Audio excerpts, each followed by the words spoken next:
both of whom can't go into churches without vomiting. And welcome to Nocturnal Frequency Radio here live on the New Visions Radio Network, and of course simulcasting on our YouTube channel. And well, it's the fall almost. Like Alex, what's going on, man? Are you in that mode? It's not fall enough. It's too fucking hot still. it's too hot. It is really warm. It is extremely warm. But we got rain. We have rain. It's raining. I guess my rain dance worked, right? Well, I don't know what rain dance. What do you consider a rain dance? You don't want to know. I can practice.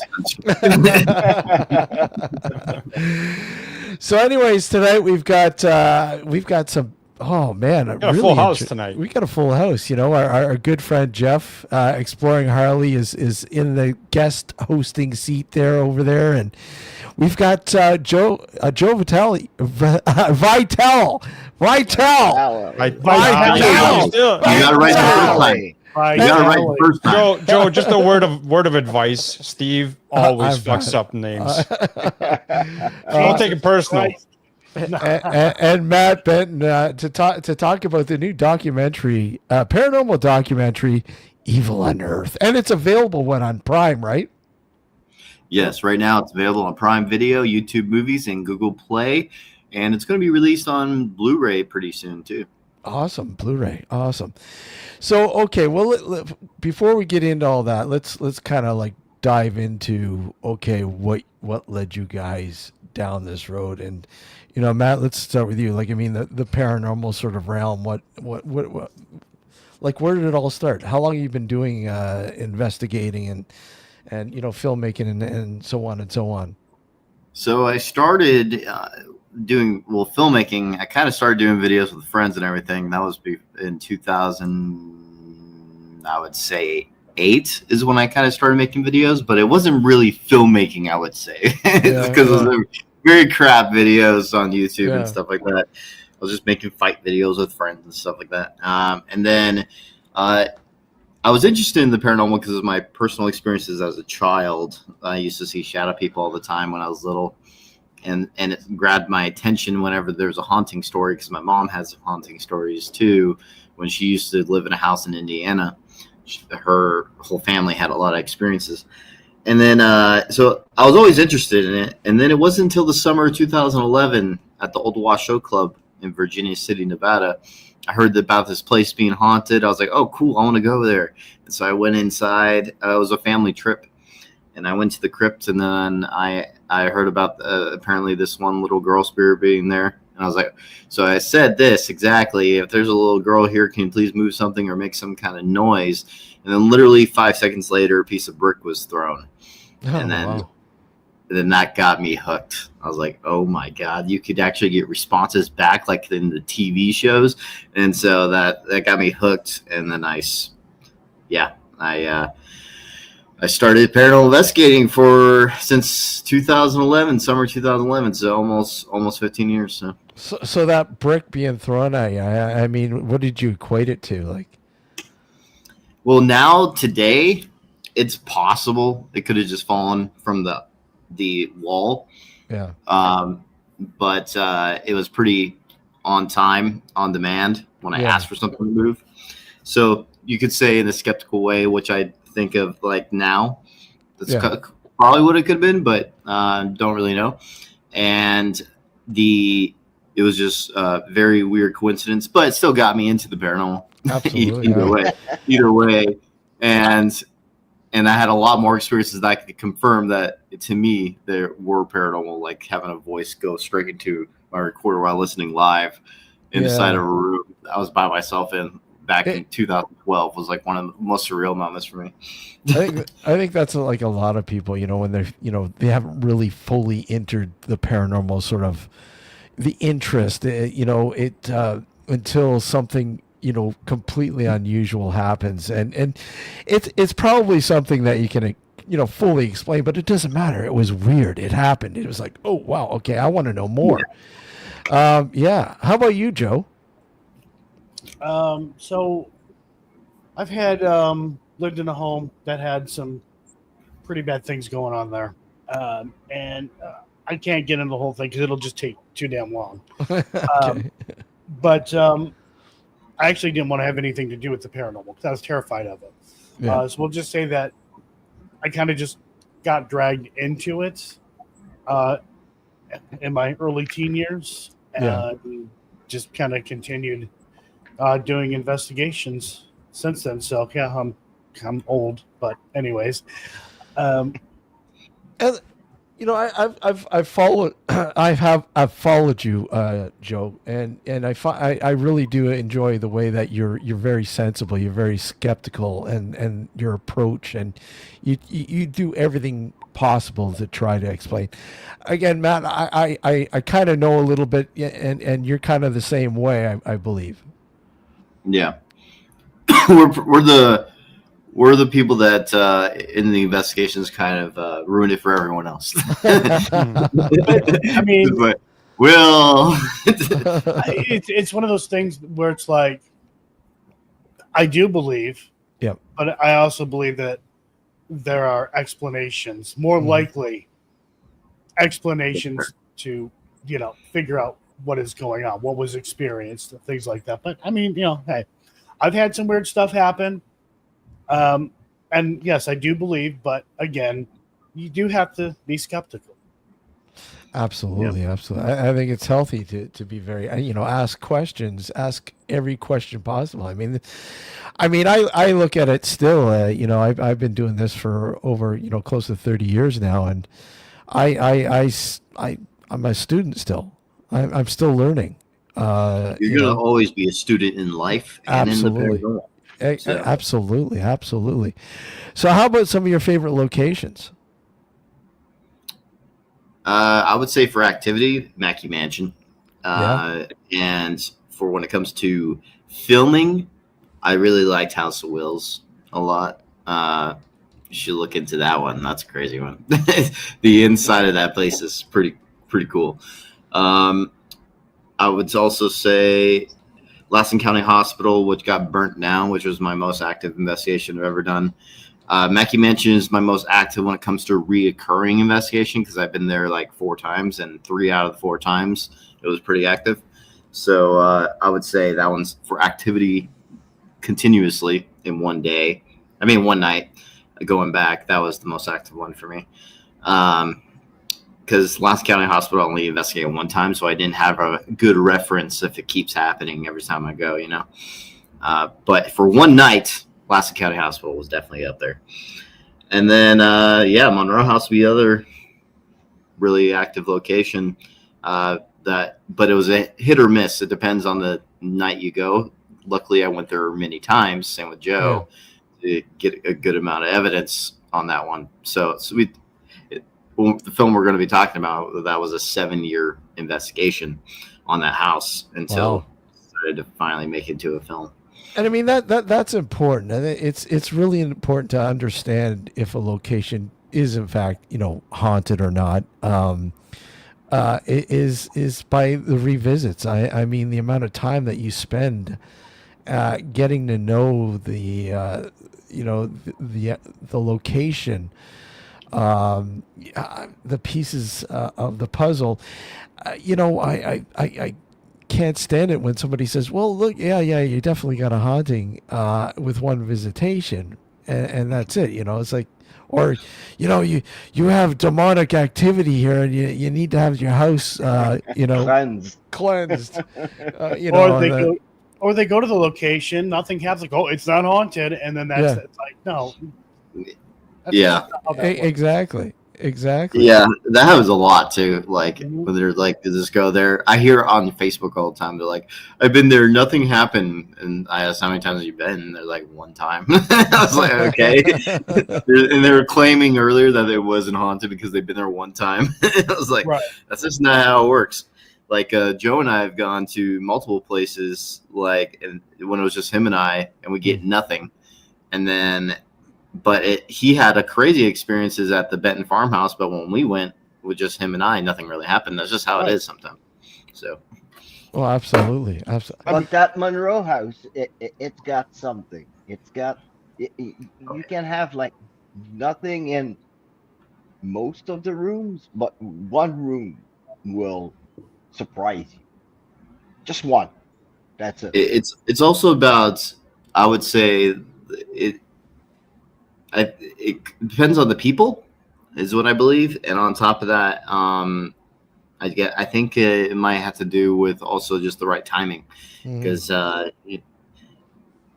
there's a lot of speculation of, is it a entity or is it psychokinesis? There's a lot of theories out there, and so I am probably more on the belief that maybe it is psychokinesis in certain places. Or I think people have, and psychology has a lot more to play with the paranormal than people think, just based off of how many investigations I've done and the people I investigated with, and with the kind of mindset differences I've had throughout the years. Because when I first started, I was like way more excited, way more like, I was just 100% believer. But yeah, had some skepticism, but not as much as I do now. And I noticed back during that time period when I was in that mindset, I was getting a lot more activity, just a lot more personal experiences, a lot more pieces of evidence. It was definitely different. And now it's a lot less, I would say. But when I bring the right kind of people with me, it spikes it up again. And so, like, don't bring me to any don't bring Alex. The other thing with that too, a lot of people say weather and moon phases and stuff like that plays a role in the paranormal. That's what they believe. And I have investigated the Monroe house, full blue moon, super blue moon, whatever it was. What was it, last year, whenever the hell it happened, I was there for that. Been to other locations multiple times when there was a full moon, nasty weather, thunder, lightning, you name it. Hot, cold, minus 17 degrees at Hell's Bar Dam. Never again, ever again. But I've never seen activity ramp up because of different weather conditions or moon phases. So I don't exactly buy into that, because what I've experienced with it, here we were, again, Monroe house, the big super blue moon or whatever it was, and nothing. A lot that has to do with mindset, though. And that could very well be. I would assume it has a bearing, because you have, if you personally believe that having a full moon will affect it, it almost acts like it opens you up to the possibility. It goes with the psychokinesis theory I was talking about. So, and that's the way I look at it.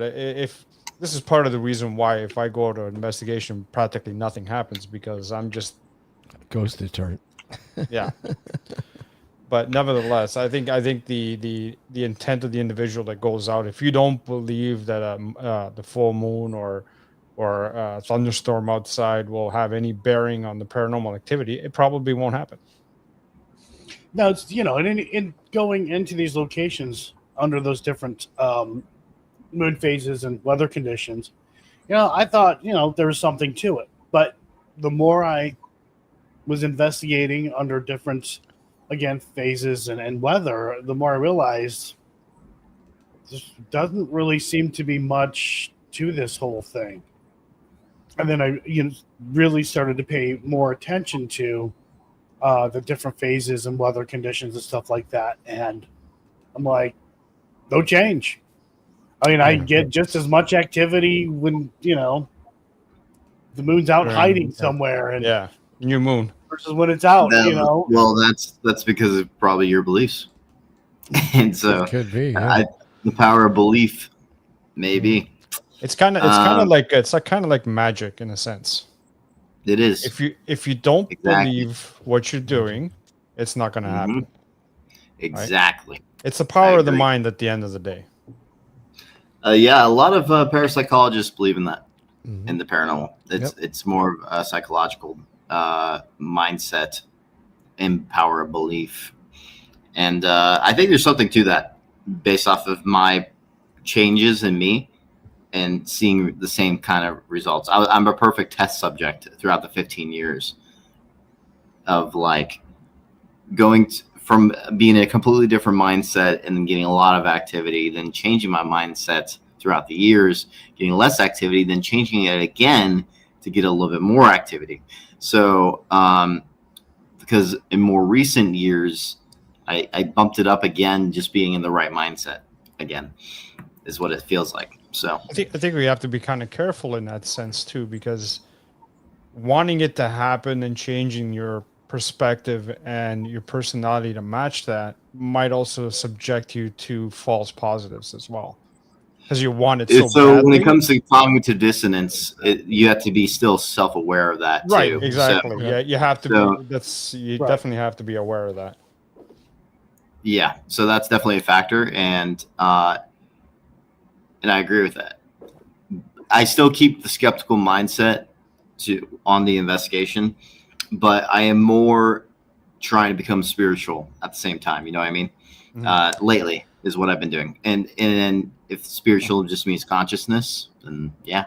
So I find a lot of people who have, when they first enter doing this investigation into the paranormal, there are a lot that uses sort of the religious sort of spiritual sort of aspects, but then there are people that really don't use it in the beginning. They just get into it just trying to understand it, and when they find they reach a certain plateau, I find that spiritualism sort of takes hold, and their way of looking at things changes. I find that quite often.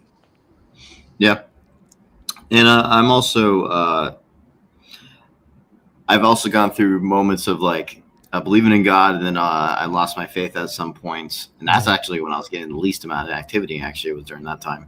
Yeah, and then I gained my faith back again through just personal experiences. And so I would say that, yeah, it's I think that has a play too. Maybe, I don't know. We'll see. It's this. I've been seeing differences since I got my faith back also. So if somebody was to ask you guys, what is the paranormal? Is it all about people who have passed away or passed on, or how would you explain to them, to the best of your knowledge, what do you think is going on? I can give you an exact answer. Okay. We don't know. Exactly. Yeah. If you think about it, it's belief. Everything about the paranormal is belief. Yeah. And through our own personal experiences. Personal experiences, yeah, right. Right. And I mean, for all we know, it may not be ghosts, demons, or whatever you want to call it. Mm-hmm. It could be something that just has yet to be discovered that is actually something natural. Yeah. The only thing I will say for sure is that when it comes to ghosts and everything, don't know what it is, but I do know paranormal is real. That's all I know. Right. That's literally the only thing I do know. Absolutely. Because I've seen literally objects being thrown across the room. So obviously that's not normal. So yeah. I mean, I've seen shadow figures. Mm-hmm. I've seen objects moving. I'm like, what is that? Yeah. The reason why I said objects move is because for sure that wasn't a figment of your imagination when it comes to apparition shadow people, because I've seen those. Yeah. But you can chalk it up to be like, oh, maybe my eyes just playing tricks on me. When it's an object that moves, it's not that. So you're like, okay, that changes things. That literally moved. Like I literally saw it go across the room, or I saw it. It's been strange. So that one I find more compelling as a personal experience, I believe, just because it's not your brain. Right. Yeah. I mean, that's again because it comes back to belief. Mm-hmm. Since we believe these things exist, then yeah, sure, ghost or demon or whatever you want to call it. But again, we don't know. But something weird is happening. Mm-hmm. I mean, do you think it's outside the possibility that, in fact, that maybe that we're interacting with a different dimension, a different like multiverse? Do you think there's glitches? Do you think that those are possible as well? You know, the older I get, the weirder the world is, more than we think. It's like you start hearing about all these things, and then also more things of conspiracy theories becoming right about things too. Like the world's weird now. Like it's just getting weirder to me the older I get, and then I'm like, welcome to getting older. It's like, what the hell? Like I was not expecting all these. This is like off topic, but I wasn't expecting like all these conspiracy theories to actually being right. And so it's like, what the hell? And then it's now becoming this known fact. And then when it comes to the paranormal, it's just like you see a connection between alien phenomena and regular paranormal phenomena. Like you see a connection in certain locations, like the Conjuring house, the when it comes to Skinwalker Ranch. Like there's a lot of places out there that correlate with the alien stuff too, that has also had paranormal ghost sightings and everything. And so it's weird how they all intertwine, I should say. Yeah, it's funny. That's something that I've been thinking a lot about over the last few years, and the amount of experiences that have sort of, it's been broadly across the board with UFO,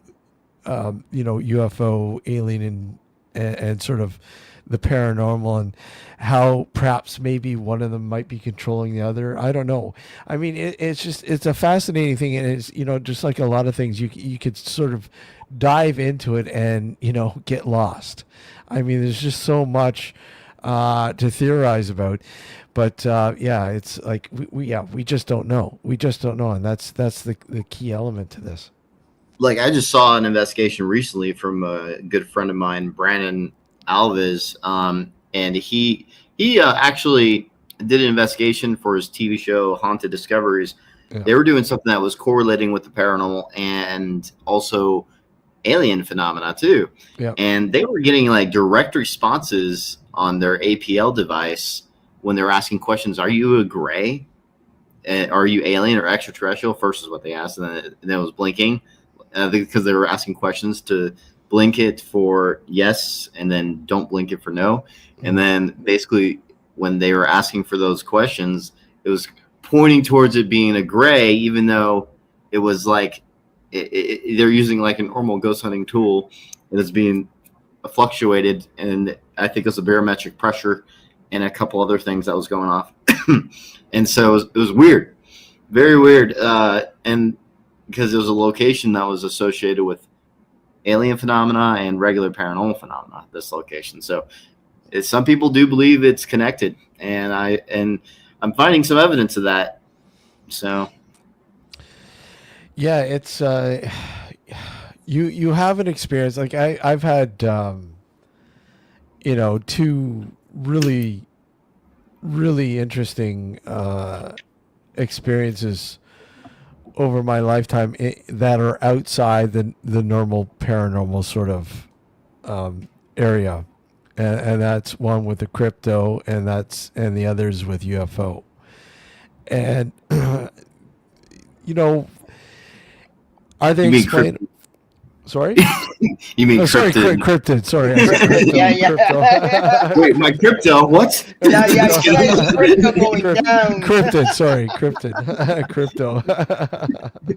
With cryptid, that is not explainable. It just completely out of this world when trying to understand the whole scenario. But yeah, it's interesting that it's.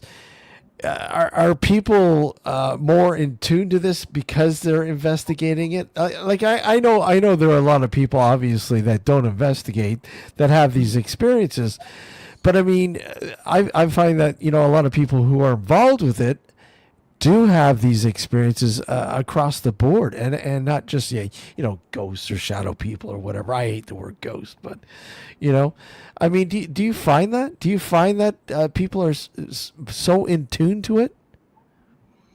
I believe some people are more in tune than others. I'm becoming, I believe, more in tune. And also, I noticed Justin, too. He's a good friend of mine also. And he's also very scientific minded, like us three. And so, I mean, us two, sorry. And so, because I was counting. No, my imaginary friend over here. I'm just kidding. I was gonna say, what's going on there, man? You'll be surprised how I'm thinking now, because I've been absent for a while, right? And you know how believer and how gadgety I was. Let me tell you that I'm probably now on the more skeptic side than the believing side, especially after 2 special days that I spent over the most disastrous maritime tragedy that happened here in Canada. I was 2 days over the site of the wreck of the Empress of Ireland. I have pieces of that wreck downstairs. Nothing happened. Nothing is happening in my house. People are going around, well, the doll is haunted. Give me a break. All right, it's there is some good documented cases on objects, but it's like how the person, how psychologically the person is, how the household is. Here's the kid is trying to create something to get attention to itself. You have to go really in depth, and sometimes they go around the cake. They go for the icing. Go for the inside of the cake. I spent 2 days. I've heard stories of people seeing shadowy people walking on water. Show me one. There's actually an interesting case involving this one flight. I forgot the flight number. I know what you're talking about. Yep. Crash. Yeah, that was a crash. And since a lot of the parts were still usable, they used those parts. This airline used those parts for other planes. And after they did that, every single plane that had those parts been having activity and reported by multiple guests and also some of the employees, flight employees. And so they had so many experiences. They took perfectly good parts out of those planes at the end of the day because they've had too many experiences and replaced it, which is a waste of money for a company or airline to do that. But they did it anyway because they've been having too many experiences with those specific planes that had those parts. So I found that very interesting. So you can look it up. It's all over the internet. And I found that intriguing because they lost money doing that, and they still did it because the activity was just too extreme apparently for them. That kept happening.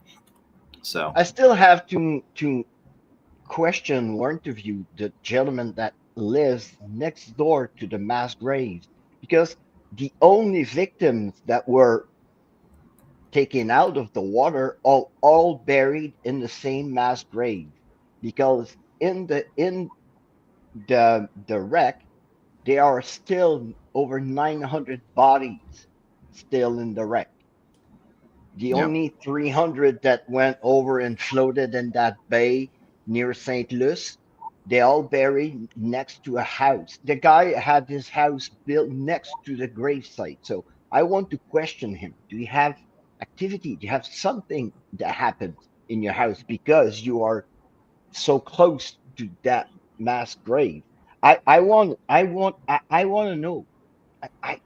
I'm curious. Yeah. Also, I'm also that case also brings some other questions for the one I was mentioning, because we were talking about it maybe being a belief thing. But when it comes to some locations, this isn't the case because they didn't know those parts were put into these planes.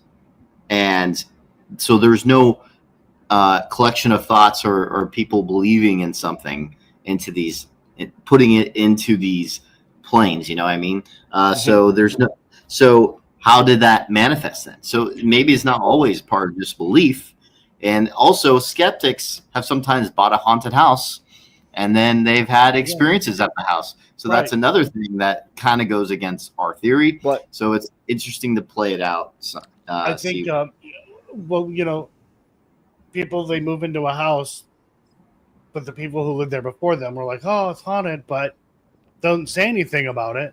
And then here you have these people moving in, and they can go some time without experiencing anything, and then just one day, okay, that's strange.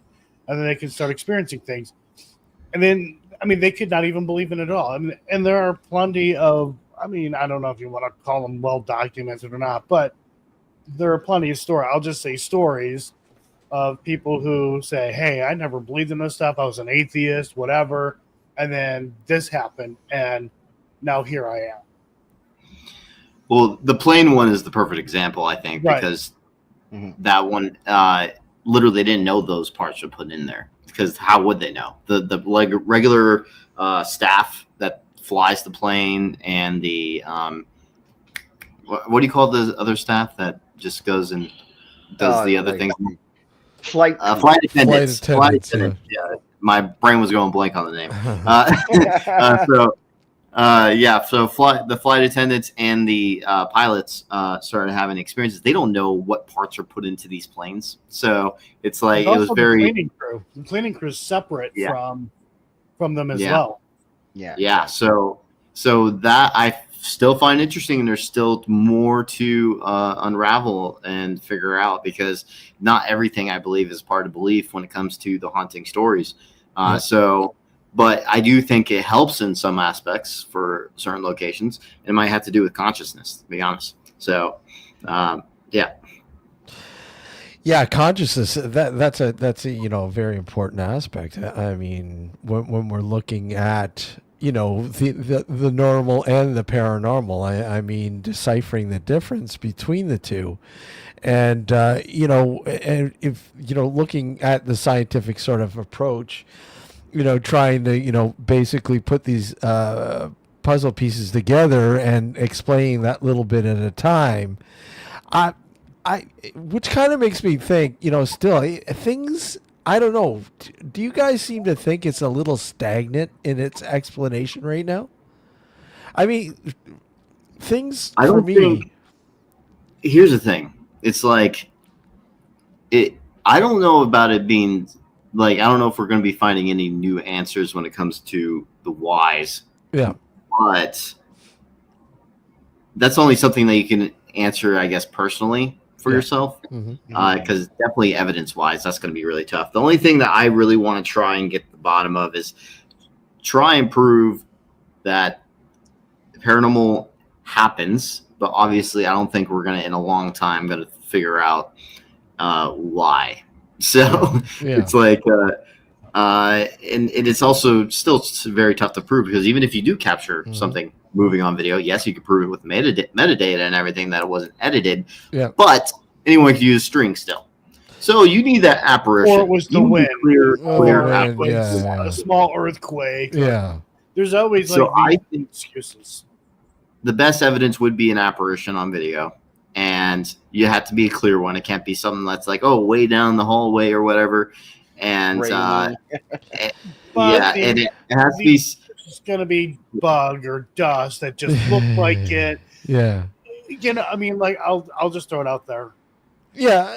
Every time somebody comes forth with something and says, "Hey, I don't know what's going on here. Check this out." It's always, well, it could be this, it could be that, whatever. But it seems like the bar is always raised, and it's always against us. It's like we're swimming against the tide kind of thing. Absolutely, right? It's a battle, because no matter what we do, it's never going to be good enough. No. So we can't exactly control all of this stuff. It happens when it happens.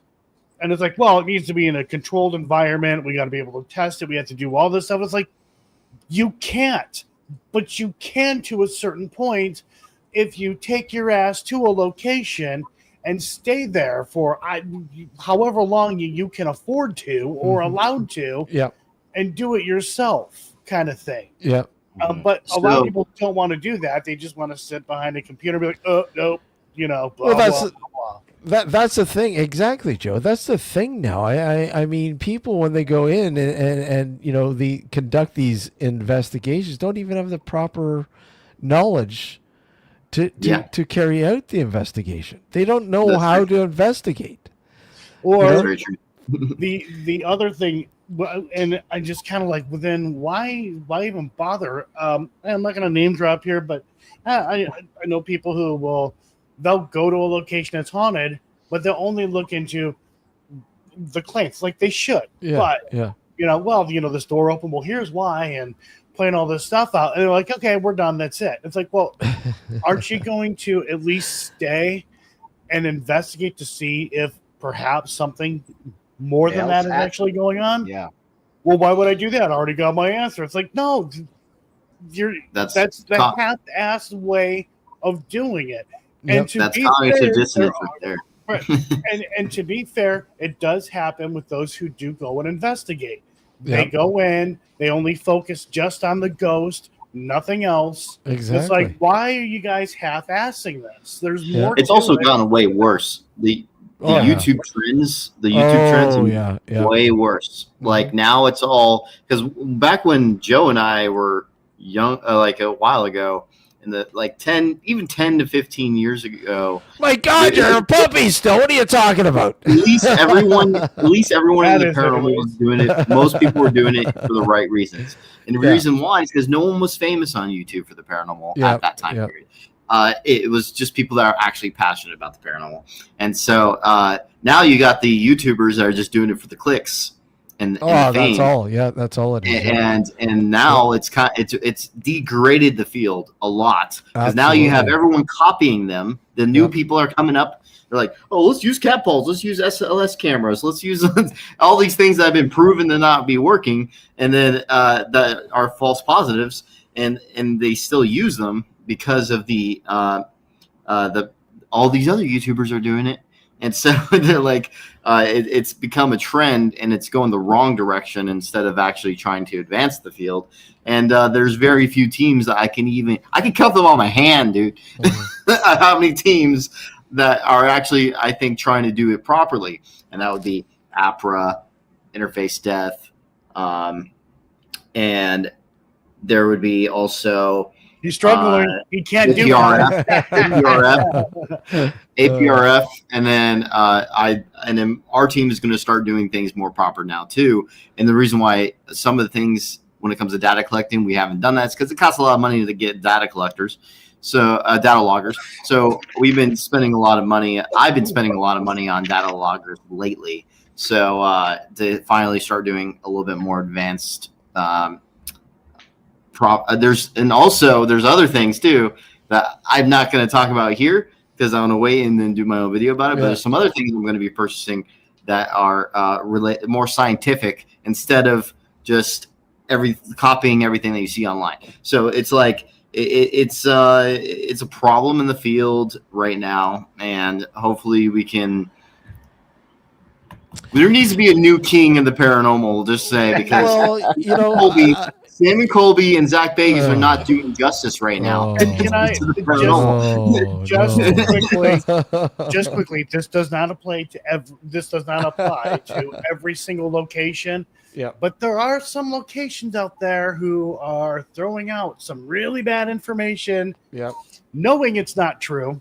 Yeah. No. And then you have the YouTubers going there. Yeah. And they're running with this narrative. That's also their fault too. Because they're not caring about the history, and they're just saying whatever they heard.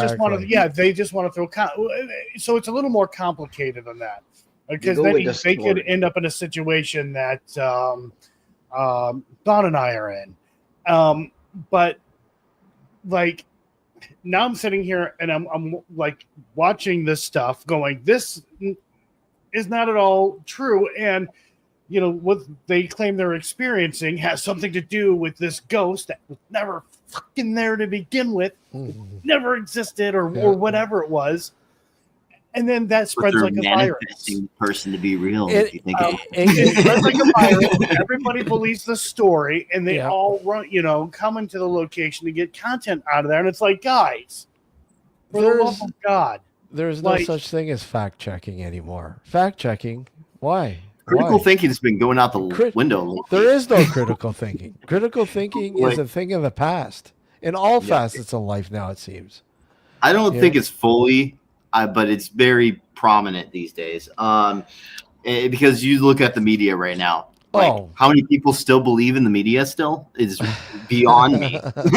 Like, they've proven them being false so many times. Yeah. It's ridiculous. How many chances do you get? Like 1,000 before you realize that they're fake, they're propaganda, and so it's like, it's the perfect example. they're each spinning their own narrative. I mean, that's a given. It's very bad. It's very bad. Critical thinking has gone out the window. People need to start doing their own research in everything. Every claim, don't take everything at face value. Taking everything at face value is the biggest problem of today right now. That is, it is. It's dangerous, and we're seeing it in the country right now, and we're seeing that the only reason why we're divided right now is because of the media, in my opinion. That's the only reason. Context is important. Context is important, and it's real easy to take a snippet of something, blow it out of context, and then you have mass amount of people won't even bother to research for themselves. No, just there it is. It must be It's too much work. It's too exactly. It's too much work. Exactly. And we're becoming the Wall-E days. You know the movie Wall-E. Yeah. Everyone's just on their couch. Everything is on electronic. That's what it's going to turn into. I remember going into a location, and I'd actually have a notepad. I'd have a pen or pencil, and I would document readings. I would document times. I would mark this. I would mark that. People won't do that anymore. Nope. I mean, because to them, that's not important. But I mean, when you go back and you check stuff, you'd be surprised how important that is still. Yeah, you need to keep collecting data because you need some references. Yeah. For example, what if you get an EVP and you got some spikes in the barometric pressure or whatever at the exact same time, and you keep getting that every time you got an EVP? Well, then you're collecting data about, that's interesting, that is reoccurring every time we have an EVP. I'm just giving an example. I'm not saying that's exactly what happens. Right. And so it's like you need to keep collecting because one could just be a false positive if you just got it one time, you know what I mean? And so, it's something that should be continuously collected over the years, and then people that are doing something similar to you can compare notes, and so peer review things. And that's the issue with the paranormal right now, is that it's not about that right now, and most of the paranormal I don't think any of it at all has ever been. I mean, sure, parapsychology, yes, but I mean, the paranormal on a whole, it's never about, there are people that do collect data. There are people that do share and have a common sort of understanding about let's say a location or a phenomena or whatever else. But for the most part, that is like that's why when I began, the grassroots approach to this was very important, and people, first it was TV, and now it's YouTube or social media. It's like, having, I'm going to go out and investigate a location. To them now, investigating a location is documenting it and putting it on their YouTube channel. Yeah. I was actually, there's some out there that are starting to become pretty big that I think are like, oh my God, thank you, you're not doing that. Recently I've been watching Ghost Theory, and then I saw them take out the cat balls, and then they mentioned on their video, I was at first like, oh no, not the cat ball, and then they mentioned on the video, oh, by the way, the blinking on them, that's nothing. Don't worry about that. We're just trying to see. That's just to notify if maybe it's been actually pushed. Then we can go look that direction, because the things go off randomly. And so, like, thank God this guy is saying, and he's getting big. They're getting big. They have like 180,000 subscribers. So they're not being scientific but they're mainly focusing on video and audio, which is, I think, the most reliable. And I mean, out of most things, One of I want to throw this out there. Something that I've been looking into, and I'm going to further look into this more. But I've like doing EVPs and stuff like that. I'm starting to wonder and kind of notice a little bit that when an EVP is captured, there's some sort of RF signal that happens around that time that an EVP is picked up. I want to look more into that, because what that would tell me then is that somehow there's some sort of radio interference going on with our digital recorders. And what we could potentially be picking up is maybe some sort of radio signal of some kind, just real short. I looked into it further, doing some research. Apparently that is a thing and it can happen. And now I'm like, okay, I think what I may need to do now is start getting some more Faraday bags and start putting my digital recorders in Faraday bags to completely block that out. It is something that I'm going to look more into. I don't. The thing is that it doesn't make sense, because you can create like interference, but an actual voice is different. I feel like that doesn't make any sense with voices. Right. Well, see, what I'm getting at is cutting out that variable, right? So if they're claiming, oh, this is what it could be, okay. If that is possible, if that's what's happening, then take digital recorders and put them in like a Faraday bag, and let's see what happens then. Also, I never heard about this data you collected.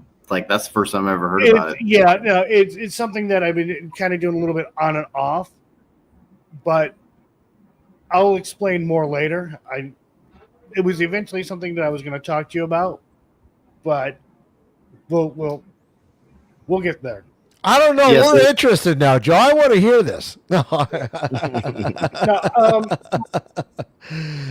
So I was like just doing research on some of the stuff, and we'll come across something where it talked about radio could potentially being a cause of some of the EVPs that people may be getting, and it's a thing. I mean, like, Matt, I'll send you a link later. But I'm like, okay. So here and there, I would go check it out, whatever. And what I had noticed with one of my devices called Watch is that whenever we think we get an EVP, I would notice like an RF, like not a huge spike, but it would change. Yeah. So I'm like, okay. Maybe there is something to this. And now I'm like, see, this was something that I was going to do in something in the future that I'm not going to talk about right now. Like it would be a drive, like a bit of a radio station coming in, because like a burst. Leaking in, yeah. Yeah, and there was like legit stuff done on this. So then, okay, well, if that's happening, which a part of me is like, but that can't be always. That can't be one of those things where it's like every time you get an EVP, that's the cause of it. There's just no way. Yeah. I don't think so anyways. But I think it's worth trying to eliminate the other sources that could be the cause for why people think they're getting EVPs. But I'm more on the side of EVPs are generated through white noise, or I guess you could say now digital white noise. I've always been of the school of thought when it comes to EVPs and the realm of infrasound. And I do believe quite a bit of what's happening is infrasound could possibly be what some people would say, some sort of akashic record, because we're dealing with energy and recordings. I mean, we're talking right now. It's infinite. It's going to keep, replaying and replaying, looping. Is infrasound that sort of realm that houses all that? So it's interesting you mentioned that, because I actually have captured multiple times. Yeah. Especially in my younger days, of like something drops or some movements, and literally right after someone does that, EVP is captured. Mm-hmm. And it was I started noticing that as a trend on certain things. And Vail Ranch Historical Society was one of those locations where I captured that. It's like something bang, EVP right after. And then I was like, that's a little weird. And I started noticing that trend of like something happening noise wise, and then following that right afterwards, an EVP is captured. And some of these were captured while I was listening to it live. So like when you have just your headphones plugged into the recorder while it's recording, you can hear it while it's going on. Yeah. So you hear it in real time basically. And then I was like, what was that? Because it happened like right after a bang. And I know, and it was right into my mic for one of them. One of them was like right into my mic, and the bang happened from a distance. And it was so weird. I could show it late if I want, but it's strange as hell. It's this weird voice too. I couldn't figure out what it says, but it's definitely a whispery voice, and it was clear as hell. And I was listening to it live when it happened, and it was very clear. It was very weird. Yeah, I bet. We're coming up to break here, but when we come back from break, let's get right into Evil Unearthed. Let's talk about the new documentary, and what led up to it, and you said 7-year investigation or research, into this location, and oh wow, man, that's awesome. When you hear multiple years of research and investigations, it's going to be good. It's going to be good, especially done right. So, I don't know if it's available on. I can't remember if I looked to see if it's available in Canada. Oh, in Canada? Oh, sorry. Yeah. Not in Canada. I'm working on that. No, I don't think it's available. I do. I know I have IPTV. I can get it on IPTV, but I don't think it's available on Prime in Canada. Unless no, it's not.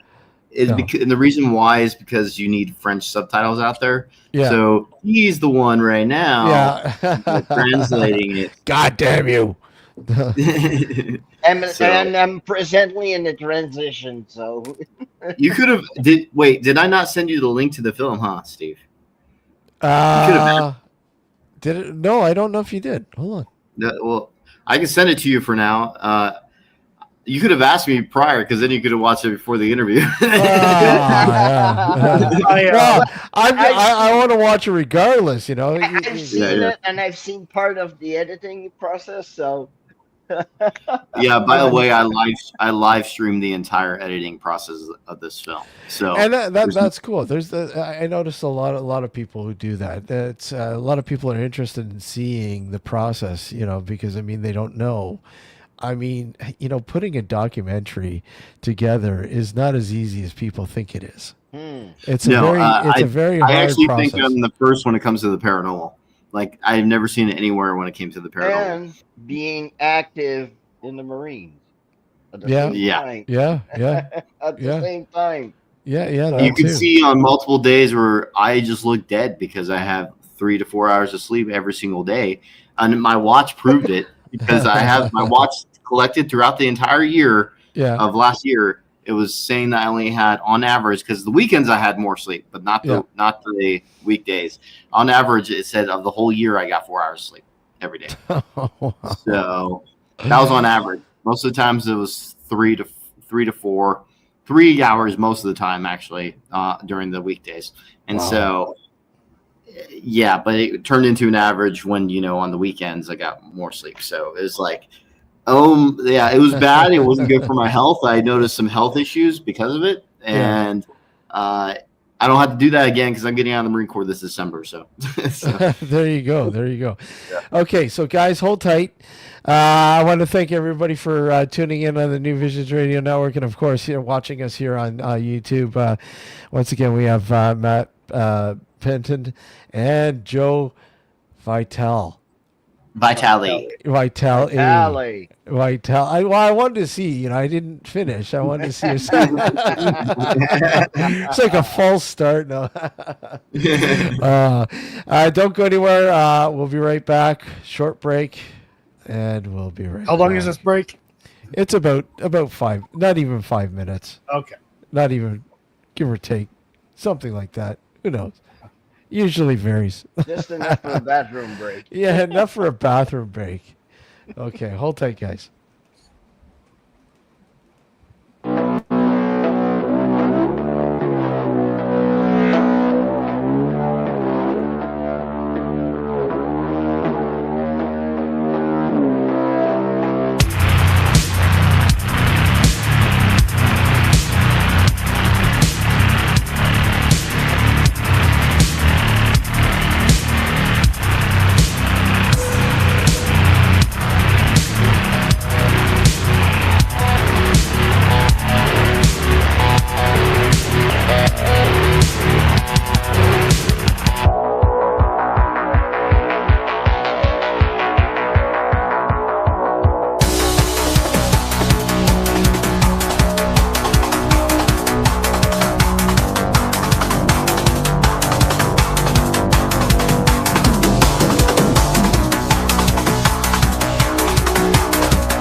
Good evening.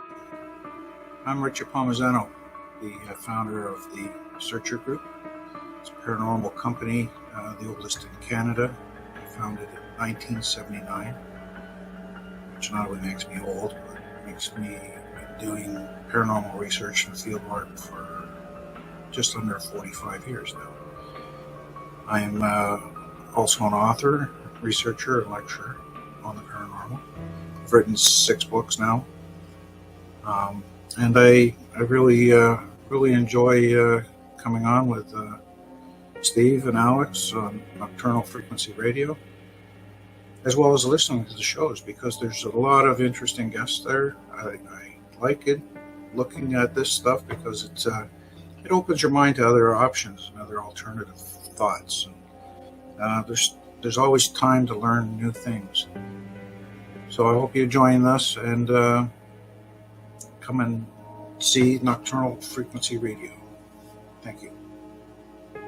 So let me ask you, what makes for good radio? My 5 favorite songs all day long. Play it again. No. As many commercials as physically possible. What? No, why would that be good?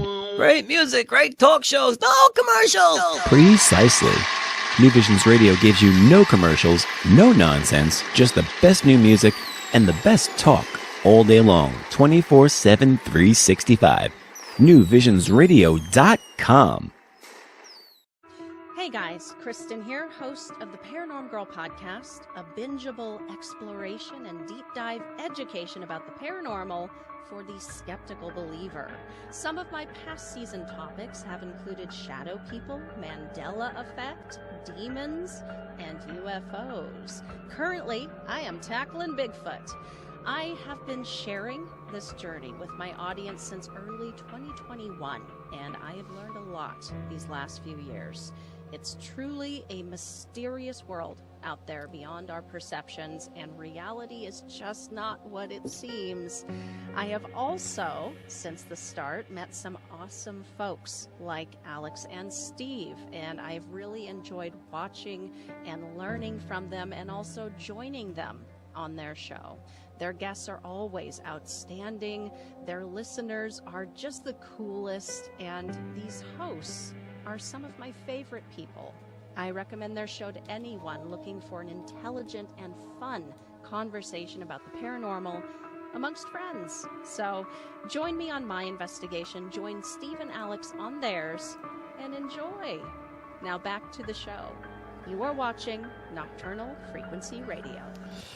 And that you are. Welcome back, listening to us on the New Visions Radio Network, and of course here on YouTube, our YouTube channel.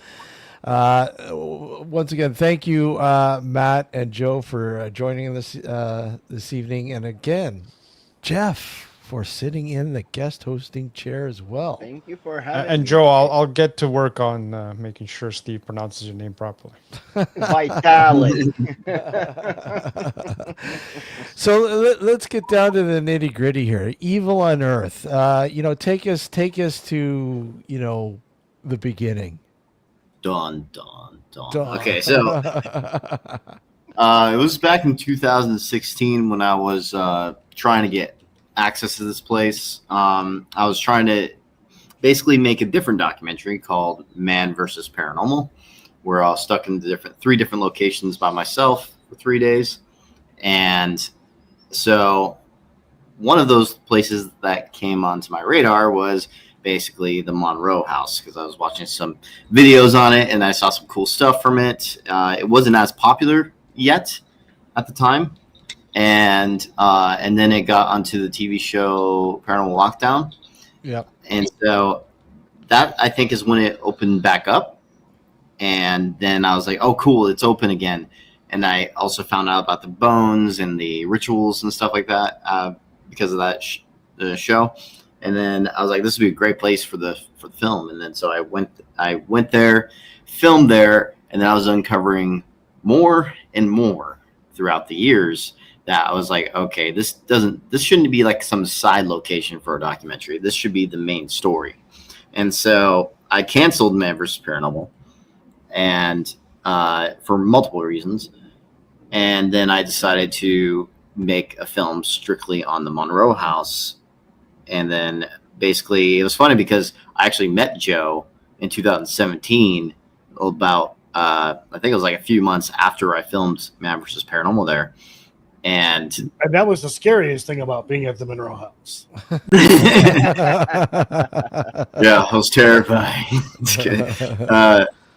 But yeah, so basically, yeah, it was funny because I actually met Joe and Helena at the Monroe house in person. It's weird. It brought me. They're my attachments. You're more like our attachment. And so anyway, so basically down the line, it started uncovering when I went to the crawl space. I was actually one of the very few people that were allowed in the crawl space at the time before it would turn into it's like this own peephole thing that you could look through that they built in there. Before that, it was able to get access, and then that's when I found the stick figure. It was at that moment I was like, oh my God, this has to be a film. This is like a movie moment right here.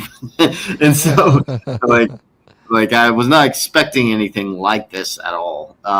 And like I knew about the rituals that took place and what was found there. I was not expecting to find a big ass stick figure that was missed by other people.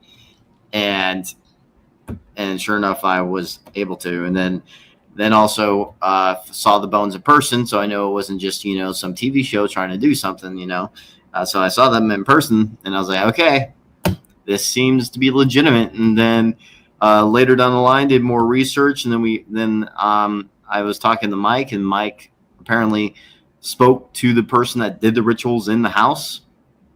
And so basically he gave me all the information of what he said. So that was also something new that wasn't wasn't known to the public at the time of who it was and who was the one doing the rituals. Mm. And so, and this all took place in the 90s. And basically, it just more and more kept unfolding. And then the possession took place too. And it was like everything was related and just went perfectly for me to make this film. And I felt like so many things were just falling into my lap about this place. I was like, okay, I have to be the one to make a documentary out of this location. So, yeah, so I talked to Joe about it, and we got together and filmed the last big portion of the film just to close it up, a conclusion to it. Mm-hmm. After all the investigating years we've done on the location, we decided to do one last big investigation and to end the film. And we actually got even more information from it because a lot of EVPs were captured that was correlating around the ritualistic items. So you'll see that in the film. I'm not going to give it away. Yeah. But yes, it was very intriguing. I think, too, with the individual who did these rituals and stuff like that, I was doing research and finding people who used to live in the home, and it was funny because I was like finding some of these people on Facebook. I didn't want to there's no way we're going to put those people out there in the documentary, like, oh, here these people are, kind of thing. But I came across one person, I won't mention his name. I found that person's Facebook page. I'm like, that's the guy. That is like everything about the guy. I was like, that's the guy who did this stuff. And I told Matt, I'm like, this is the guy right here, because he just I hate to sound like I'm judging somebody or anything like that. He just looked like the part of somebody who would do something that did like rituals. Yeah. and it, it was. And yeah, Matt did reach out to the guy a couple of times, and well, he just basically told me to fuck off. Yeah, and I even offered him money, and he still wouldn't do it. And I said, I could blur your face and everything. I just want your point of the view of the story, because I didn't want it from a third person point of view. I wanted it directly from him. But that's what it turned into, because he just so that's what it turned into. It would have been really cool to learn about his mindset at that point in time. No, we wouldn't have made this person out to be like this terrible person or anything like that. I mean, obviously he has changed over time. But I think it would have been really cool to see where his mind was at that point in time, and I got a pretty good idea of where his mind was at that point in time. This individual wrote a couple of books. One of them were poems, and it's pretty weird. Adds depth to the whole scenario. So also another thing is like his intentions behind it were apparently like he was doing these rituals against a ex-girlfriend of his, and so so it had evil intentions, and the specific demon apparently he was trying to summon too. So that's all mentioned in the film. I'm not trying to give everything away, but it's all mentioned. Absolutely, yeah. Wow, that's crazy. And once again, this is available on Amazon Prime in the U.S., UK, and Australia, but not here because no damn French subtitles. Hey, I was like, I'm working on it. Yeah, I'm like, why is this not in Canada? They speak English, and then realizing, oh yeah, there are pockets, big pockets, big pockets Canada that do speak French. So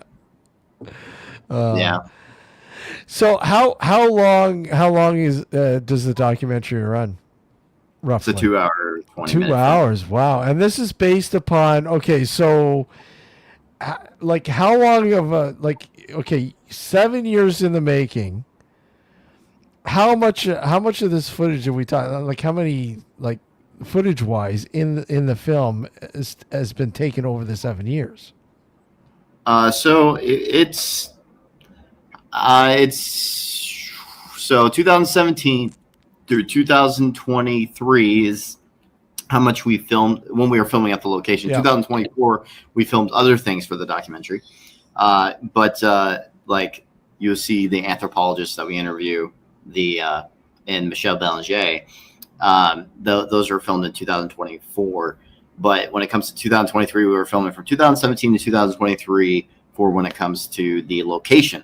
And so I accumulated my best evidence. And on top of that, I did a big open post on Facebook. Whoever wants to share some evidence that they've captured from the Monroe House that wants to make into the film, I put some of their evidence in the film also. So for the best ones, because some of them were explainable, or some of them wouldn't translate well for film.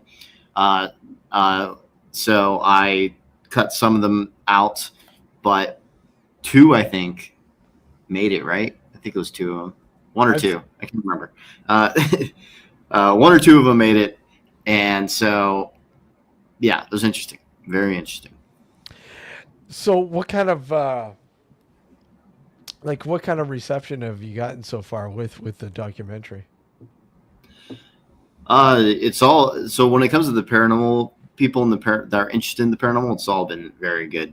We have some people that are thinking it's all fake and everything.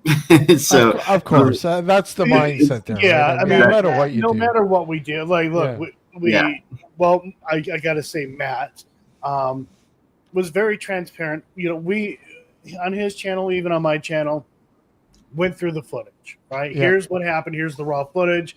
If anything embarrassing happened to any one of us, guess what?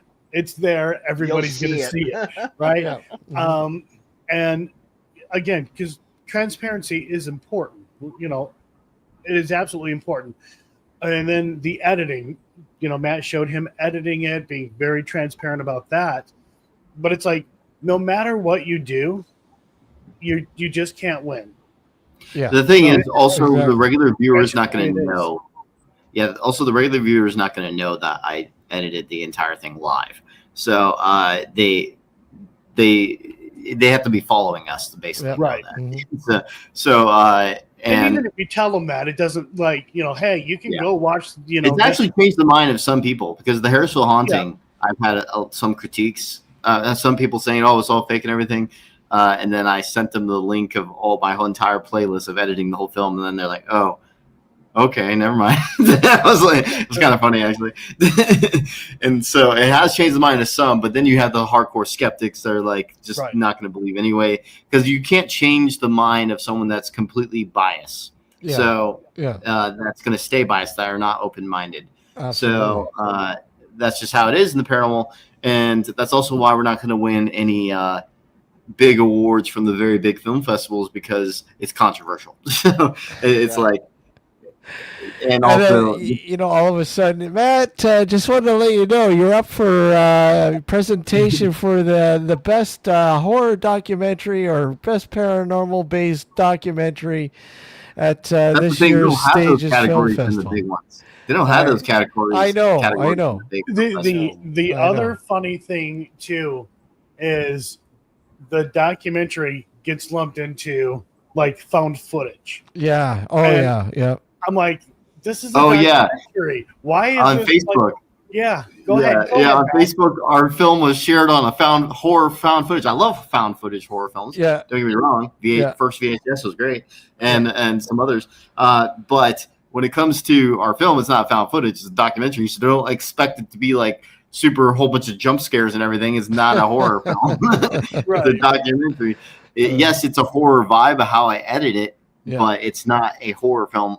Trust me, if I was making a horror film, it would be way more entertaining. Just saying. Oh my God. Way more blood. It'd be a lot more. If I was doing a paranormal one, it'll be a lot more things happening. That's for sure. Yeah, exactly.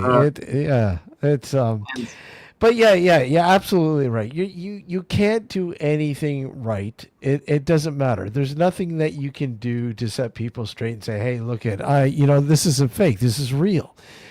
People don't care anymore because they've been so desensitized by the amount of crap that's out there now that you could have this amazing presentation, whatever, a film or documentary or whatever. And they just, hey, whatever. And that's it. And it's sad. It's sad because there's some really good stuff out there that people just don't care about. Yeah. I think the big problem, though, is that people become jaded because there are, like specifically with YouTube, there are those who are doing this. Yep. Passing it off as real, but it's entertainment. Yeah. And it makes it harder for like us who, we're not like doing this for entertainment. I mean, okay, it's entertaining, but yet it's real. Like it's real. This is what happened. Yeah. And it makes it harder for us who, who are doing this. Mm-hmm. It's not an easy thing to really deal with. I mean, I'm just like, I'm like, okay, whatever, but at the same time it's so frustrating because it's like, man, like being transparent, doing all this stuff, and then like oh, hey, it's found footage, or it's fake, without doing any kind of like looking into or anything like that. The thing is, it also shows how little people pay attention to things sometimes, because it literally says in the beginning 100% real, blah blah blah. And on top of that, it's formatted like it's a documentary. So I don't get why people think it's found footage, but I guess in found footage they do that. They do make it look like it's documentary, I guess.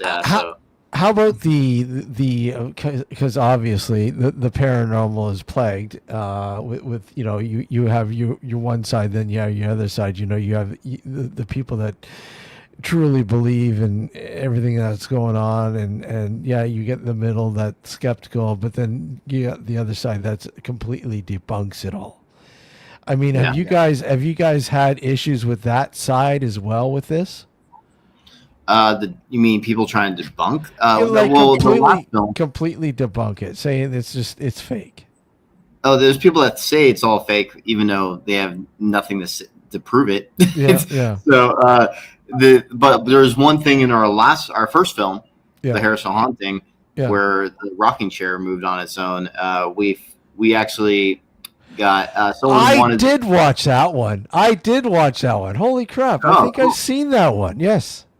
Yeah. So that was us, and so that was our first film, and we definitely advanced in cameras, and my editing's gotten better too. So, what were you gonna say? Oh, I was just gonna say, I do remember that. As soon as you said the name and the title of the documentary, I'm like, holy shit, I remember that.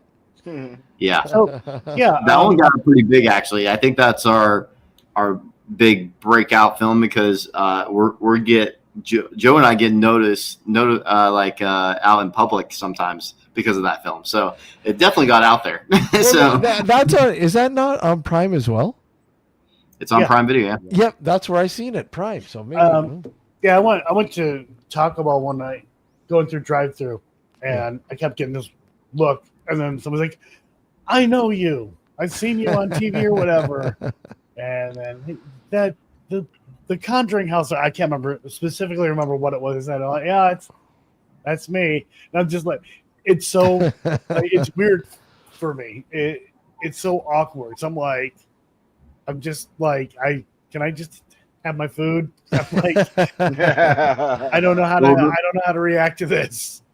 Yeah. Also, I wanted to continue what I was talking about. So basically, someone asked for the raw footage in the comments, and I was like, "Oh, cool, sure." I sent them the raw footage, and they actually came with a good explanation for what happened with the rocking chair. And so, if you see the before and after footage of the rocking chair, you notice that before it moved, it was slightly forward. And so in its resting position. Yeah. And then when he walked by it, it came loose and started rocking. And the reason why we know this, because after it was in its resting position again, we go to the shot side by side. We have a debunking video on our channels right now on the rocking chair.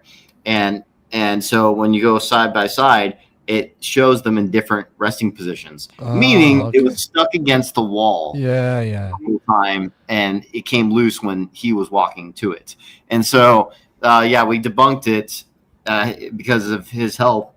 And so we put a video out there, but the film has a lot more views than the video of debunking it. See, and that's the wonderful thing, though, Matt. I mean, you're willing to take that extra step and try to recreate and debunk. And where many would just say, no, you're so full of shit, and just, take exception to somebody giving you healthy criticism. Yeah. Right? I mean, and in the paranormal, you need to have a thick skin because, I mean, if you don't have that thick skin, everything's going to bother you because, I mean, there are going to be people coming front, left, and center out of the woodwork, whatever, and they're going to have a whole bunch of shit to tell you you're not going to like. Yeah.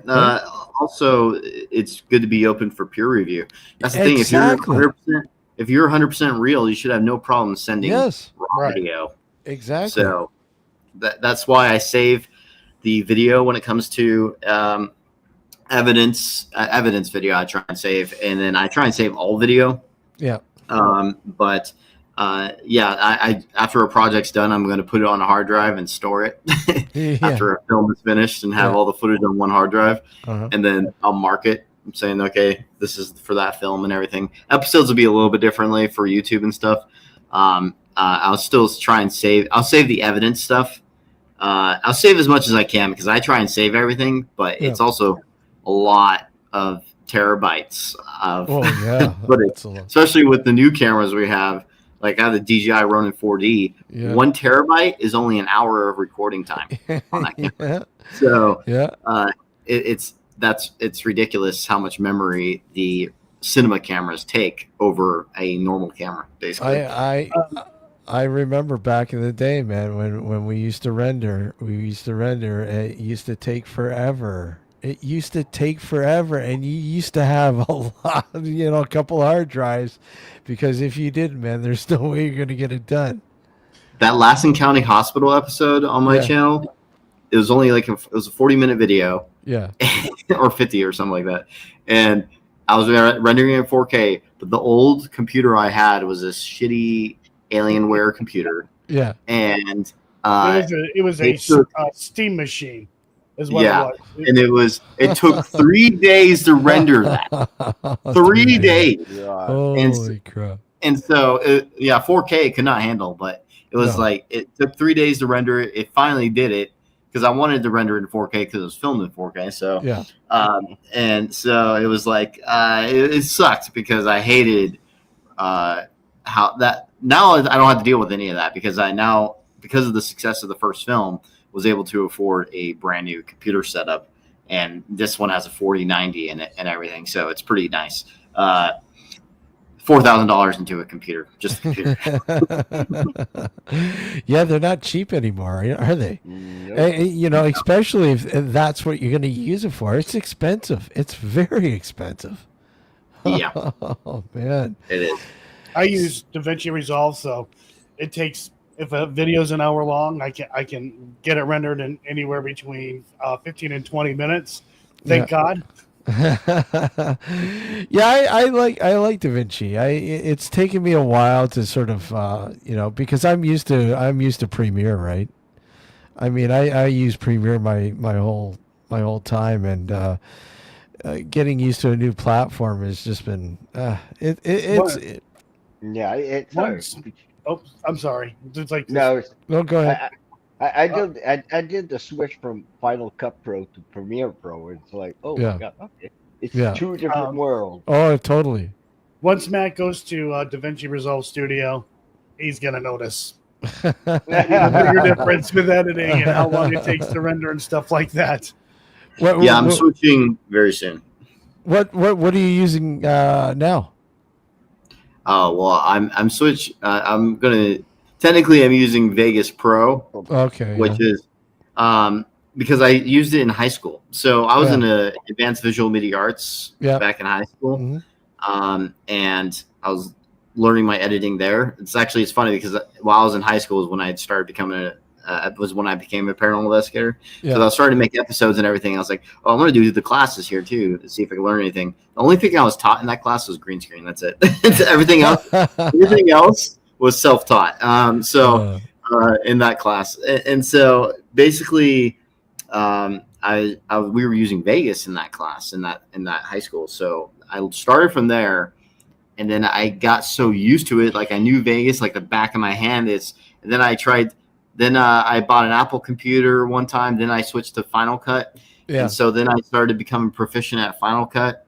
And the thing about Vegas and Final Cut, they're easy to, they're very compatible with the regular person, I feel like, to start learning. I don't feel like that for Premiere because I went to Premiere at one point and I was like, oh my gosh, there's too many extra steps. That's annoying the crap out of me and messing with my workflow. And so I did not like Premiere. And that's when I went to college, we were using Premiere. And basically I actually cheated at one point because I was like, I'm running out of time. I'm just going to edit this on Vegas real quick and then render in the file format they said to render. So I did that. They didn't know. So I was like, as tough as Premiere can be, it was a total breath of fresh air after first learning on an Avid machine. I don't know if you ever used an Avid machine before. Oh man! Oh yeah. Yeah, that is like it. There's no way you'd ever love editing ever if you had to use an Avid machine, and that's what I mean. I hated it. I know all about it though because I've watched some videos on it, and it sucks. Oh, I hear not as in like it's a bad piece of tech.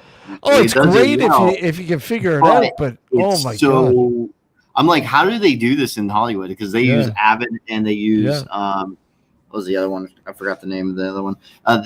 But Avid's one of the ones they use, and it's like, oh my gosh, like it's way overcomplicated, and it feels like they do it on purpose for some reason. I don't know why.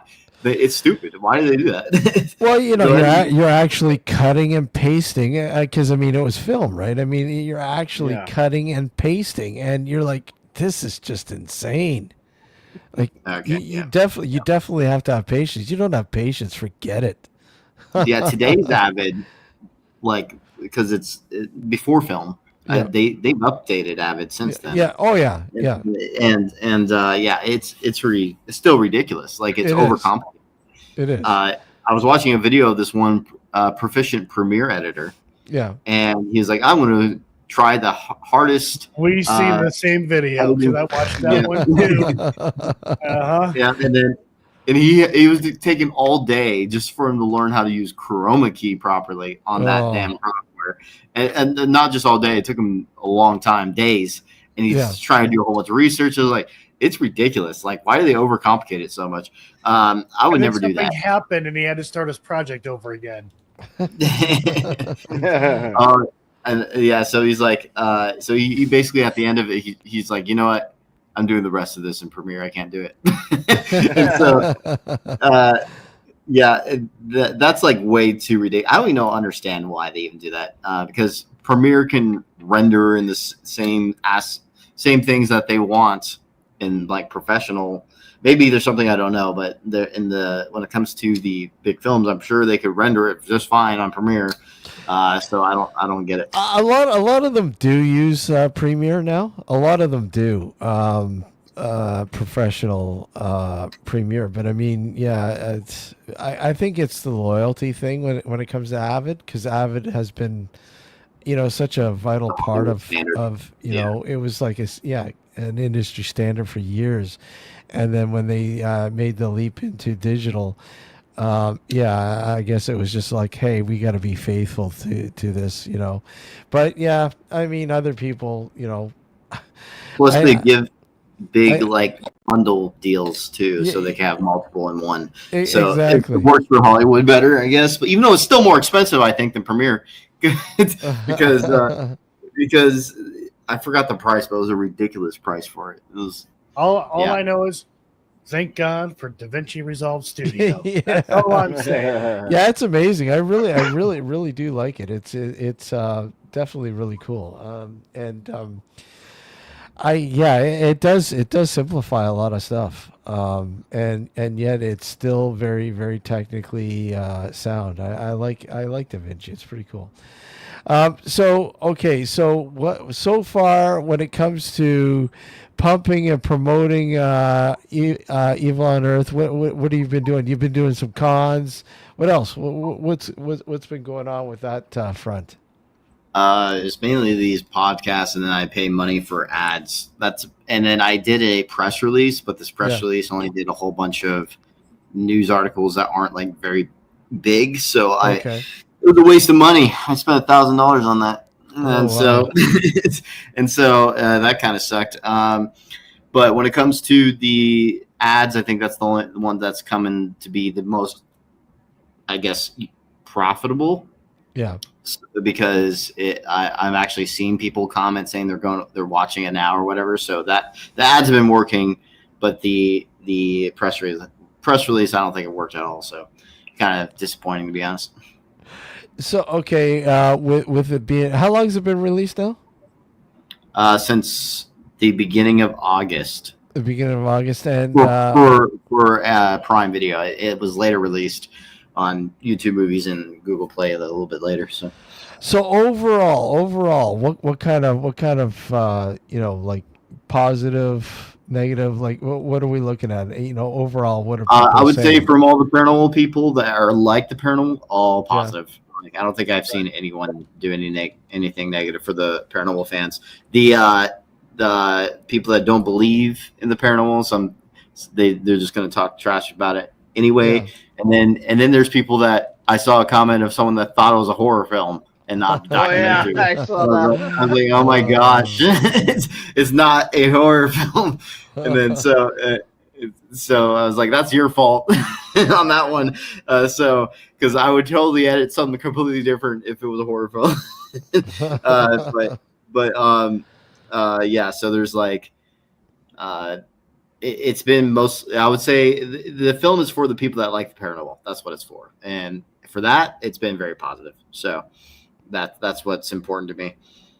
Because if I was doing something else, like a different documentary, like let's say wars, like if I ever went to a war zone or anything, I can make a documentary. It's not controversial, at least in America, for showing like the realism of war and everything. That would easily everyone would be like, oh my gosh, this is a great I mean, if you do it right. that's a great documentary, blah blah. It won't be controversial, at least, and so it would be different. It would be something that everyone could accept because everyone knows war is real. Everyone knows this happens, and if that's the difference between doing something that's paranormal versus something that everyone already knows that happens and is interested in it. So it's like, so it's very different. Yeah, it sounds like a pretty, like I said, just reading the synopsis and everything else, it sounds like a really, actually, I did I see a little bit, well, I think you, from the trailer out. The trailer and stuff like that, it looks pretty interesting, so I do look forward to it, that's for damn sure. I'll send you the link. Oh, great, thank you. I do look forward to watching it. So what are we talking about next? Like, I mean, do we have more on the docket? Another project on the go? We have more projects in pre-production. Also, I have some things that are under NDA at the moment that I can't really talk about, but there's some other things happening. So we'll see what happens with that. Because I'm like confirmed 2 episodes for something. We'll just say that. So the other future that holds other things, maybe. I don't know. The future holds maybe some other things too. So we'll see. Stuff things. Stuff things. But we're not going to talk about it until the ball gets rolling and certain things fall into place. Yeah. Well, that's good. So who else is involved with Evil Unearthed? There's Eric Connor. There's Helena, my wife. Yeah. There's Mike Diddy, and then there's Dwayne West, Dante Reeder, and there's also Tanya, Josh Bender. Yeah, so it's a lot of people. And these guys all a part of the group, the paranormal group? No, Eric Connor is not. Okay. But he was more of a guest investigator, and pretty much everyone else, yeah. Awesome. And how long has the group been together? So some of them are new to the team, so I would say Dwayne's been a part of the team the longest, then Joe probably next. So Dwayne and Joe have been in part of it the longest, so out of the team as of right now. And the rest, I think we have some new ones. I haven't announced it yet, though. But there's one person. Let's just say this: there's one person in the film that's now a part of the team, and whatever. I'll just announce it. They'll see it on the website, Paranormal Research Unit website. So Josh Bender is now our engineer for Paranormal Research Unit. So we'll be making an announcement video on the channel later when I get out of the Marine Corps this December.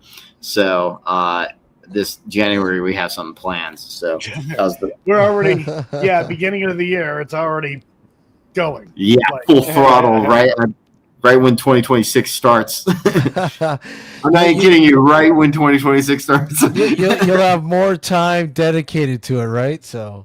Oh yeah, that's the one great part. Absolutely. So that's cool. That's cool. So where? Okay, a location that you'd love to investigate that you've never been to before. I already have 2. Chernobyl and Pavalia. Those are my top 2. That'd be awesome. Chernobyl. Those 2 are like dreams to investigate. That'd be pretty cool. I mean, it's interesting seeing all the videos of the urbexing and the people getting in there and walking around and going, are they going to be alive in 5-10 years? That's actually something I kind of want to start doing some more. Is more abandoned locations. Yeah. Because they just look the coolest. They look so cool. I like urbexing. I've done some. I love it. Just not really paranormal investigating for them though. Yeah, I had investigated Shawnee Lake. Yeah, and it's weird because they have the Ferris wheel still there, and some other little rides there, and it's cool. Like here's these things that are just like old and like decrepit, but it has that vibe. Yeah, and it makes for like great like B-roll footage or a good setting for investigations. Yeah, exactly. Yeah, like Ghost Theory, they basically all they're doing is urbexing and then trying to paranormal investigate it, and they sometimes get some good stuff. And I was like, oh, so this is what kind of works, because it's so creepy and weird when they get into these places. But that's how it is in the UK apparently, because it's hard to get access to locations out in the UK. So they do abandoned locations. We've got a few people in chat that urbex in the UK. Yeah. So I hear it's bigger out there because of the lack of access for paranormal investigations out there. So it seems like it's a good way to. Cheaper. Yeah. It's funny because I hear people in the UK go, "Oh, I want to come to the States and I want to investigate all these places," and big reason for that, of course, is that there's really not many places, I guess, that's available for them to investigate. And we're over here in the States going, "Oh, it'd be so cool to go over to the UK and investigate places." So it's kind of funny how that works. Yeah. Well, it's the same here. I mean, you have a lot of people up here that I know. I've been to several locations down in the U.S. and investigated them, and there are a lot of places here in Canada, like really, really cool places. But the thing is, they're not as open, and that's the hard part. They don't want to have that sort of attachment to being haunted or known as being haunted, or that paranormal Disney land that most places have become, like places like Waverly Hills Sanitarium and all those places over the years that have had that label given to them. How can you do an actual investigation there when you got so many urban legends that, really probably don't even play into the truth behind the history of the location. And that's why I'm moving to Nova Scotia. Yeah. That's why I'm moving. First, because all the history and all the stories are you can verify them. Yep. Everything in Nova Scotia is related to a war or pirates or privateers or shipwrecks. One place I would suggest is Fort George. Fort George, awesome place, man. I will be living there, so I'll explore the whole island, and I'll be closest to one of the greatest mysteries of all, Oak Island. Yeah, It's Oak Island. Like next door. Are they ever gonna find treasure? I don't know. Definitely, it's gonna be a big gaping hole. Yeah, well, if they keep digging the way they are, yeah. Yeah. The only thing they're gonna accomplish is to dig to the center of the universe, or sorry, the center of the earth. All right, Matt and Joe, get any links and anything else that you want. Any final words that you guys want to tell everybody? Yeah, just subscribe to Paranormal Research Unit and watch. That's the YouTube channel for our team. And on top of that, Evil Unearthed is on Prime Video, YouTube Movies, and Google Play. Also, you can follow me on Instagram, which I use a lot of. It's at RealMattBenton. No spaces, no anything. Just that's all it is. Real Benton. You can't even do spaces on Instagram anyway. So check for the blue check mark. Yeah.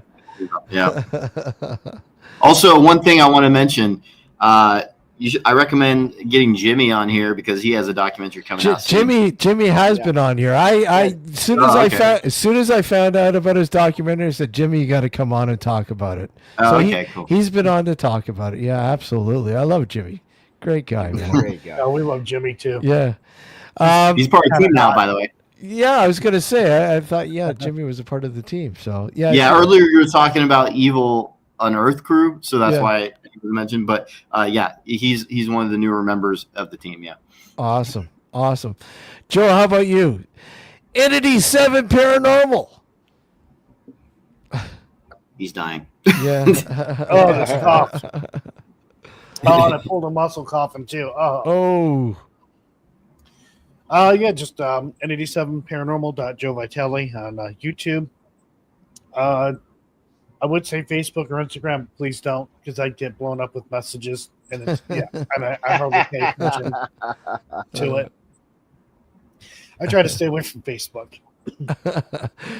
Yeah, there's Facebook's an interesting realm. There's no doubt about that. Well, you know what? It's been great having you both on, man. I do look forward to the documentary, and once again, thanks for coming on, guys. Thank you for having me. And you know what? We'd love to have you back on. We have what we call dark discussions into the paranormal. I would love to have you guys both on for a round table. Okay, sounds good. Yeah, absolutely. Awesome. Well, guys, take care and stay well, and good luck with the rest of the documentary and so on and so on. Thank you. Thank you. Good night, guys. Okay, guys. Hi, guys. It's hold on. It's yeah, it looks really, really intriguing. I am very, very intrigued. I've seen it. You've seen it? I've seen it. I've seen it all. I've seen even the not the raw, but not the finished product, but I've seen it all. And the first one was good. This one is way better. Yeah. It's one notch on top of the other one. And yes, the Matt editing is incredible, but the evidence, all the evidences they have, what they found in the basement, the last stretch of investigating they had evidences in that night. So go and watch it. It's a great investigation with people that are really looking into something, and it's an investigation on 7 years. So it's a long stretch of time to investigate a place. I've been to the Monroe House once, and I there's something that happened to me in that place that I still can't explain to this day. That a doll, the chime goes, and I've moved the doll and nothing happened. Yeah, it's like it's insane. That place, it's special. It's gonna surprise you, and you don't know where it's gonna surprise you. Yeah, I've been aware of the Monroe House for years now. I have not had a chance to investigate it, and it's been kind of one of those places that I'm sure eventually maybe I'll get to. But for me, it's unfinished business. I've been there once, and I should have stayed longer. Yeah, because it needs to be studied. You hear people talking and walking. You look outside, there's nobody. Yeah. The place is practically a ghost town. But when you're in the house, you have the impression that there's people walking, and it's like a bustling, it's a moving town. But when you look outside, there's no one. It's like practically tumbleweeds going in the streets. It's like, what? Where's that? Indiana? Yeah, it's in Hartford City, Indiana. Yeah, that's right. So it's just insane, and I love the place and everything Matt put together, and everything that he accumulated over the time at this particular location. It's just insane, and having other investigators like producing evidences they have and experiences they had Yeah. in the house. So it's a great documentary. Go and see it. Awesome. Yeah, I look forward to it. I look forward to watching it. All the links are in the show description down below. So if you want any links, just go check out the show description, and you'll find all links down there. Next Sunday night we have Jared of Man vs. Ghost on. So I'm looking forward to having Jared on the show. Another YouTuber that I think is doing a great job. So look forward to having him on. Once again, myself and Alex would like to thank everybody who has donated to the cause of, paying for this year's the whole year of StreamYard and everything else for the show. Want to thank you all who have donated already, and of course, bought some merch. I think a few people have said, or they're going to grab the new Mothman T-shirt. The new Moth. That thing, I should have wore it tonight. Man. I will grab something, and I'll do it. And yeah, but awesome. For people that want to know, well, I am moving to Nova Scotia because I am separating. Yeah. And that's the life of a movie maker. So I'm moving to Nova Scotia. So after my last block of filming, I will be moving to Nova Scotia. And when are you moving out there? Around October 15th. So I will have more new content and new style of content. I will get away a little bit of paranormal, but I will stick to the history, but mostly tragedies. Tragedies. Interesting. And there's a lot of those on the East Coast. Especially around Nova Scotia. Yeah. Nova Scotia. Yeah, exactly. Well, I want to thank everybody for tuning in to, listening to us on the New Visions Radio Network, and of course, watching us here on YouTube. Please like and subscribe. If you haven't subscribed, please do so. And leave your comments. Please leave your comments. And hey, Simon, how are you? Good to see you. Leave your comments, whatever, down below. And go and watch Evil on Earth. Yes, go watch Evil on Earth as well. Until next Sunday night, guys, take care. Good to see you all. And thanks to Matt and Joe for sitting in tonight as well. Good night, everyone. Adios. Good night.